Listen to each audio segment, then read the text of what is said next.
What if everything you've been taught about hard work is a beautifully packaged lie? From the moment you're old enough to hold a pen or swing a tool, you're told to grind, to hustle, to sweat. That if you just work hard enough, long enough, you'll rise, you'll be rewarded, you'll be respected. But look around. The hardest workers are rarely the ones in power. They break their backs while others play chess with their futures. They sweat under the sun while someone in the shade signs the checks. The glorification of hard work is not a virtue, it is a control mechanism, because here is the truth you were never meant to hear. Working hard is not dangerous because it's ineffective, it's dangerous because it is obedient. Those who work the hardest are often those most easily used. They move in straight lines, predictable, visible, exhausted, and therefore harmless. You don't fear the man who's always tired. You don't watch the one who announces his grind. You ignore him because he's not playing the real game. Niccolo Machiavelli once warned that appearances often deceive and that those who seem virtuous are often the most cunning. But what if today's greatest deception is the cult of effort itself? In Renaissance Florence, the most powerful men were not the ones toiling on the streets. They were not the ones sweating over the forge or dying for their loyalty in the field. They were the ones who understood one timeless principle. Control is not earned by labor, it is acquired by leverage. A prince does not rule because he works harder than the peasant. He rules because he sees further, moves quieter, and thinks sharper. Strategy is not louder than labor, it is just less romantic. And so the poets never wrote about it. But the consequence is this: the masses worship the worker, while the elite engineer the conditions that make the worker necessary. Let me ask you something. Who benefits from a society that glorifies endless work? Who wins when you're too tired to think, too loyal to question, too invested in your own suffering to realize it was never your path to power? You were told to be proud of the grind, but pride is not power, and fatigue is not virtue. The man who never stops moving never notices he's walking in circles. Hard work becomes a treadmill dressed up as a staircase. It gives you the illusion of progress while keeping you exactly where you are, visible, compliant, and useful.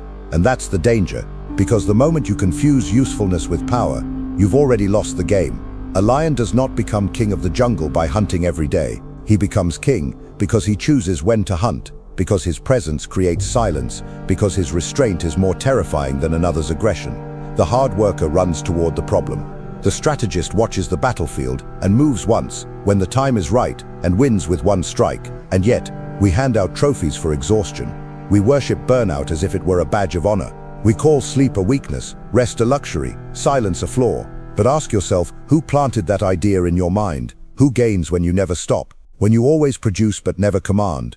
Hard work, unchecked, becomes a form of self-betrayal. It disguises itself as discipline, but often it is avoidance, a refusal to think deeper, to plan sharper, to demand more with less movement. There's a reason kings had advisors, not calluses. A reason the most feared men in history were not the loudest. They were the ones you never saw coming. They were the ones who moved once, not 1,000 times, who used others' movement as their advantage, who weaponized stillness like a blade. So when someone tells you to just work harder, understand that is not a strategy. That is a command designed for someone they do not see as a threat. Because the moment you become a threat, the moment you start thinking instead of just doing, is the moment they stop applauding your grind and start fearing your presence. There is a sickness among the ambitious, a hidden disease passed down like wisdom. It tells them that effort equals worth, that the man who suffers most is somehow more deserving, more noble, more real.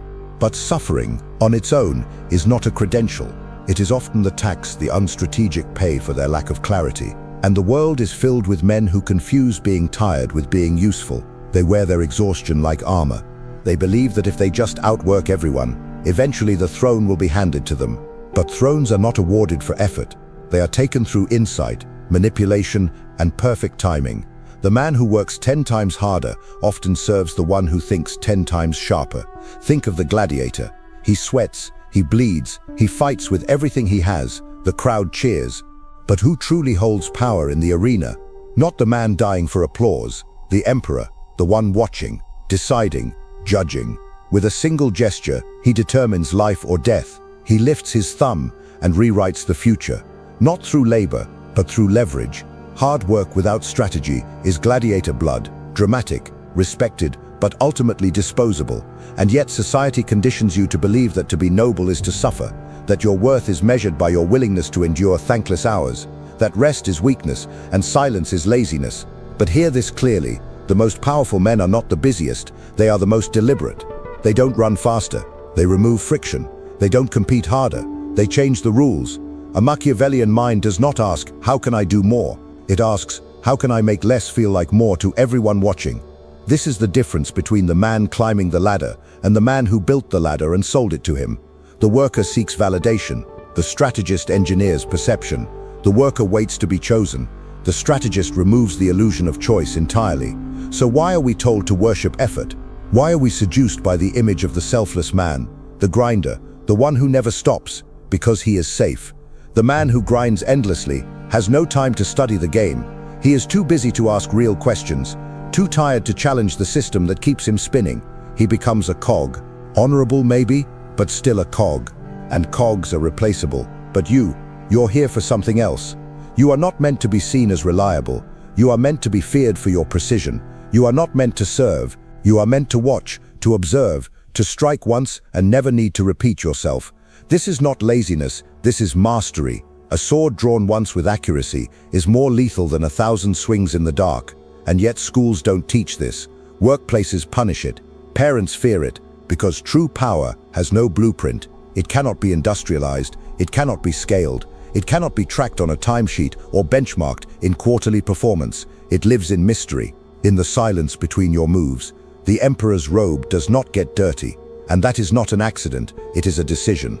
You must choose to be admired for your grind or feared for your mind, but not both, because the man who chooses admiration will always serve the one who prefers control. The world does not remember the hardest worker in the room, it remembers the one who changed the room, and you cannot change what you are enslaved to. So step back, look around, ask yourself not how much you can endure, but what game you are actually playing, because while you're busy proving your effort, someone else is deciding your ceiling. There is a moment in every man's life where he realizes he is not tired because he is weak. He is tired because he has been aiming at the wrong target. It is not the weight of the work that breaks you. It is the betrayal of realizing the work was never meant to make you free. You were taught to climb the ladder, but no one told you it was leaning against the wrong wall. You were trained to move faster, but never to question where you were going. You were told that discipline meant endurance, but never that it could also mean restraint. True discipline is not about doing more, it's about knowing exactly when to stop. The strategist does not chase every opportunity. He selects a few, ignores the noise and sharpens his blade in the dark. He does not seek credit. He does not need validation. He moves quietly until the move matters. This is the power of strategic withholding, because the man who is always visible, always active, always loud, is easy to predict, and the predictable man is the most vulnerable creature in any room. You were taught to show your progress, but progress shown too soon becomes a map for your enemies. You were taught to announce your goals, but a declared intention is a target, and every target invites resistance. You were taught to be transparent, but transparency is not strength, it is exposure. It is an open invitation to sabotage. The man who wants power does not reveal everything. He reveals only enough to shape perception. Machiavelli wrote that the wise man does at once what the fool does at last. But let me add, the wise man often says nothing at all, and lets the world wonder what he knows. Mystery is not decoration, it is a weapon. You must learn the art of becoming unreadable, because the man who cannot be read cannot be manipulated. He holds the power of confusion. He creates doubt without speaking. He controls rooms without stepping forward. He draws others in, only to reveal nothing. And that silence, that refusal to explain, becomes more powerful than any speech. It is not charisma that makes kings, it is restraint. Watch how the room shifts when a man enters and says nothing. Watch how questions grow in the silence. Watch how power builds in the absence of performance. Hard workers speak to prove their worth. Strategists speak only when silence has done enough damage. And in this age of noise, of oversharing, overselling, over-explaining, the most terrifying force is a man who does not need to explain himself at all. He works, yes, but not for optics, not for applause. He works for position, and position is power, not because it's visible, but because it allows you to see everything while revealing nothing. In chess, the most dangerous piece is not the one that moves constantly, it's the one you forget about, the one that hasn't moved yet, the one waiting, still, quiet, coiled. So when you think about hard work, think also about consequence. Is your effort building influence, or simply feeding a system that needs your exhaustion to survive? Because in every empire there are workers, but only one architect. The workers build the palace. The architect owns the blueprint, and when the walls fall, it is not the tired man who is remembered, it is the one who planned it all. There is a reason the most dangerous men in history left very few words behind, and the words they did leave were calculated, sharpened, filed down to a blade, because those who seek power do not drown in noise, they rise in silence. The modern world has convinced you that you must prove yourself, that every day is an audition, that every effort must be recorded, time-stamped and posted, but kings do not audition, generals do not beg to be seen. Power, when real, does not explain itself, and yet the worker is told that visibility is the path to promotion, that if he keeps showing up, louder, earlier, harder, eventually he will be rewarded. But understand this, when you are always available, you are always replaceable. When you are always talking, they learn how to predict you, and once they can predict you, they can control you. Machiavelli knew the value of opacity. He understood that the most effective leader was the one whose intentions remained hidden, not because he had none, but because he refused to display them prematurely. A leader who speaks too much gives his enemies something to aim at. But a silent man becomes a mirror, and no one dares strike a reflection. Let that sink in. The most powerful man is often the least understood, and that is your edge. You must stop trying to convince others of your potential.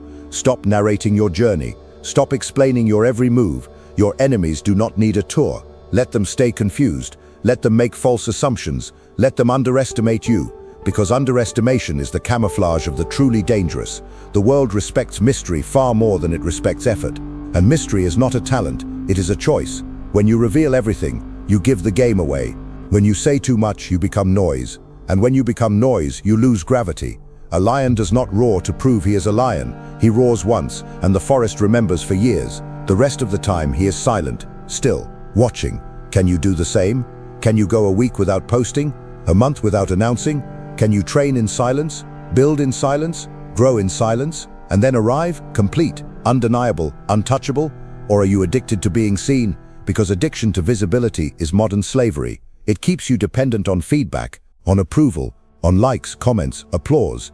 It traps you in a loop of external validation, and a man in that loop can be led. You cannot be free while you need to be noticed. You cannot dominate while you still beg for credit. And you will never build an empire if your identity is tied to the grind that pleases others. The game is not about proving your worth. The game is about becoming unavoidable. And that has nothing to do with how hard you work, and everything to do with how rare your presence becomes. There is no scarcity in hard work. Millions do it. Billions live in it. But how many can remain unseen until they strike? Very few. Be one of them. Because in the end, it is not the man with the calloused hands who controls the fate of kingdoms. It is the man who knows when to disappear and when to return with thunder. There comes a moment when the man who has labored for applause finally realizes the applause means nothing. It doesn't pay him. It doesn't protect him. And it certainly doesn't promote him. It is a leash wrapped in the sound of hands clapping. Because the moment your actions become dependent on external praise, you are no longer acting, you are performing. And performers don't win wars, they entertain the ones who do. Hard work has been weaponized against you. It has been romanticized, glorified, sold to you as noble. But nobility without power is a story told at your funeral, not a victory shouted in your lifetime. You are not here to be remembered fondly by those who used you. You are here to win, and to win you must begin to value something far rarer than effort. Control of time, control of perception, control of narrative, control of outcome. These things do not come to the hardest worker, they come to the sharpest manipulator of movement. The man who steps once, with perfect aim, while others run in place. He understands this: effort is visible, but leverage is invisible. The ones in control are not the ones sweating, they are the ones who profit from your sweat. The ones who can move resources, shift attention, bend perception without breaking a sweat. You are taught to respect the man who never stops, but Machiavelli would teach you to respect the man who waits, who chooses when to be seen, how to be heard, where to leave no trace. This is the essence of power, not chaos, not noise, not endless motion, but measured, intentional force. Let's look at the battlefield. The general does not fight. He does not swing the sword or carry the weight. He directs. He sees the terrain. He understands timing. He knows that force must be precise or it is wasted. One wrong move, one early attack, and the army collapses. The soldier may be brave, strong, and tireless, but the war is won by the man who reads the silence before the storm, not the one who charges into it blindly. And that's where most men fail. They think if they just keep working harder, someone will notice, someone will reward them, someone will hand them the crown. But crowns are not handed out. They are taken by men who understand the hidden layers of power, men who don't wait to be chosen because they've already rigged the game. Ask yourself, why is it that the wealthiest, most powerful men in history are often obsessed with stillness? Why do they wake up before everyone else, disappear into hours of silence, avoid noise, cut people off? Because they understand the value of uncluttered attention, because while others chase dopamine and distractions, they are building something the world will obey, not just admire. You were told that to rest is to fall behind, but that is the belief of the pawn. The king does not rush, the king does not multitask, the king does not panic. The king waits until every piece has moved and then makes one move that ends the game. Your obsession with being busy is costing you your edge. Your need to always be seen is blinding you to your position, and your addiction to motion is the very reason you are stuck. The next level of power does not require more effort. It requires less noise, fewer moves, stronger moves, and silence, the kind that makes others speak just to fill the void you leave. That's when you know you've entered a different arena, where hard work ends and true power begins. So now you understand. Working hard isn't wrong. It's just not enough. It's the first stage, the proving ground. But staying there, that's the trap. Because the world doesn't reward effort, it rewards effect. It does not crown the man who tries the most. It crowns the man who alters the landscape with the least motion possible. The crowd chants for the fighter who bleeds, but the kingdom belongs to the one who never had to fight at all. And if that makes you uncomfortable, good. That discomfort is the signal, the fracture in the illusion, the last gasp of a lie dying inside you. Because deep down, a part of you already knew. You knew something was wrong with the endless grind, with the applause that felt hollow, with the exhaustion that never brought you peace. You knew, but you didn't have the language for it. Now you do. Hard work without direction is servitude. Hard work without detachment is addiction. Hard work without leverage is enslavement, dressed up as virtue. And the man who wants to rise must do more than labor. He must learn to disappear from the pattern that controls others, to step back, to observe, to move once, cleanly, like the hand of God across a chessboard. Because once you taste what it feels like to win without being seen, you never go back to begging for recognition. You are no longer interested in being admired. You are interested in being remembered. And that difference, that quiet, dangerous difference, is what separates the empire builder from the bricklayer. So choose now. Will you keep chasing the pride of labor, or will you step into the ruthless stillness of the strategist? Will you keep exhausting yourself for temporary praise, or will you become unreachable, unraidable, and ultimately untouchable? Because the man who cannot be touched cannot be controlled, and the man who cannot be controlled becomes legend. If you've made it this far, it's because you're done pretending, you're done performing, you're ready to vanish from the crowd and become the storm they never saw coming. Now tell me in the comments, are you ready to let go of the grind? Are you ready to let go of applause? If this message struck something in you, if it clarified what you've always felt, write it. Say it plainly, I choose leverage over labor. Let's see who here is ready to rise without permission. And don't stop now. The next video is where we sharpen the next weapon. Watch it. Trust me, it's more important than you realize.